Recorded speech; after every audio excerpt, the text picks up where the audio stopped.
Today we're going to be talking about how to choose a real estate agent to work with in the buyer's agency capacity.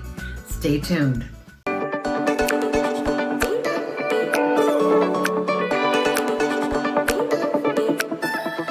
Hi, my name is Kathy Jackson. I'm with Keller Williams, San Diego Metro. And I've been an agent for a long time. Loving it still, just loving it. And I've got a few questions for you, 12 to be exact, to start with anyway, on things that you should ask an agent you're considering working with. First of all, you'll want to ask how long they've been an agent. That will tell you the kind of experience they have to anticipate problems or negotiating skills, maybe as well how many agents they might know in a given area since they've been in the business, whether they've been in the business a long time or are brand new, either one. It'll tell you about the experience level. The next thing I'd recommend asking is, how many homes do you sell a year? From writing the offer to closing on it. That will give you an idea on how active the agent is and maybe how serious they are and successful in their career. So the average agent sells at least 10 homes a year. That's what the NAR statistics are. So give you a little bit of insight. Then thirdly, I would say to ask the question, do you work full-time or part-time as an agent? There are some real estate agents that work part-time, and that means that they have another job on the side.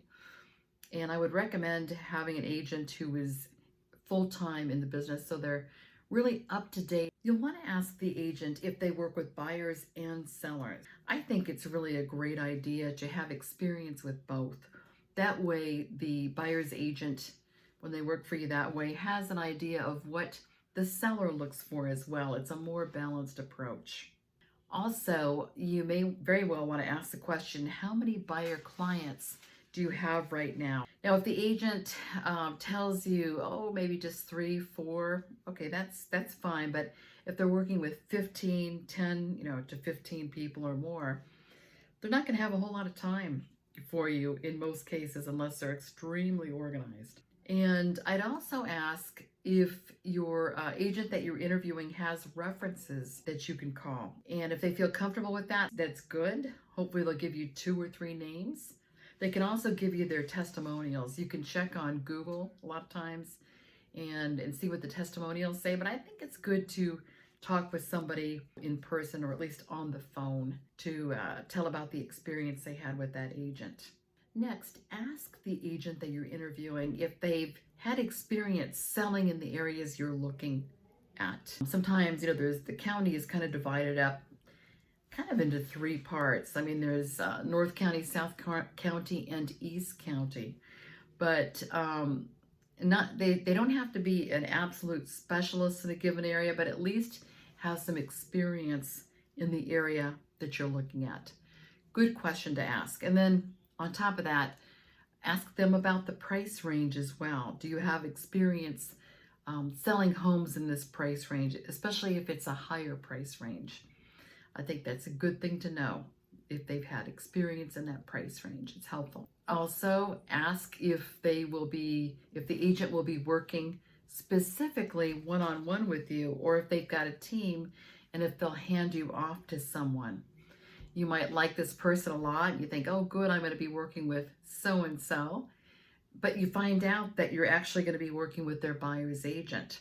So it's not quite the same. So do ask that question if they've got a team or if you'll be working directly with them. Next, ask the agent if they could give you recommendations for different things. For example, homeowners insurance or a lender, maybe a couple of recommendations for a lender, homeowners insurance, an appraiser, things like a mover. That's another good question. I find great pleasure with giving recommendations out to people that I've tried out and really trust in the industry. So ask them if they can give recommendations on that. You'll want to ask how the commission works for the buyer's agent. You want to have a good understanding of that. If usually in most cases the seller pays the commission, but in the case that they don't, you're going to want to know that. Or if it's a partial, situation where they give part of the commission and then they expect the other part, you'll want to know exactly who is paying their commission. This is a really important question to ask, and it's the last main question is, how do you help buyers to compete in this market to get what they want? Now, right now, it's definitely a seller's market, not a buyer's market.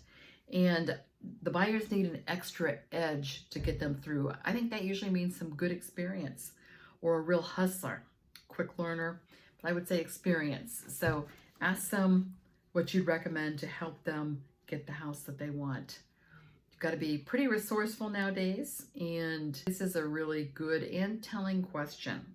After you've decided who you want to hire as your buyer's agent, have them explain the home buying process to you from start to finish. Even if you've bought a house before, I think it's great. Sometimes things get a little bit updated, and have them go over that with you. So that's once you've chosen your agent.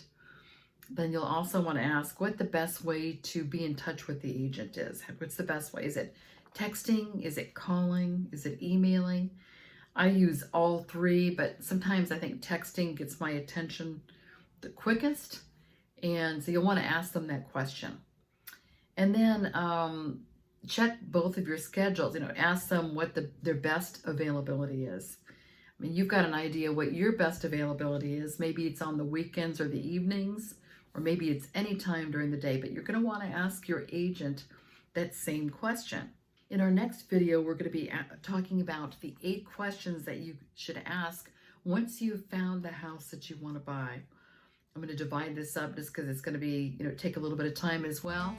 I think that'll be a good resource for you. And thank you so much for watching today. If you'd like to have a brochure on the steps to buying a house, please click the link below the video, and I'd be happy to send you one.